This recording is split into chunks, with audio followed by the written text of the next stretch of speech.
जिल्ह्यात होणाऱ्या लोकसभा निवडणुकीच्या मतदानासाठी जिल्हा निवडणूक यंत्रणा व जिल्हा प्रशासनाने आवश्यक ती सर्व तयारी पूर्ण केली असून मतदान प्रक्रिया शांततेत व निर्भीड वातावरणात पार पाडण्यासाठी ठाणे जिल्हा प्रशासन मतदानासाठी सज्ज असल्याची माहिती जिल्हाधिकारी तथा जिल्हा निवडणूक अधिकारी अशोक शिंगारे यांनी दिली।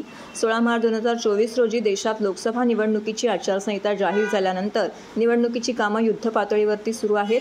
25 ठाणे लोकसभा मतदारसंघासाठी निवडणूक निर्णय अधिकारी तथा अप्पर जिल्हाधिकारी मनीषा जायबादुळे या काम पाहत आहेत। विधानसभा मतदारसंघनिहाय सहाय्यक निवडणूक निर्णय अधिकाऱ्यांची नेमणूक करण्यात आली आहे।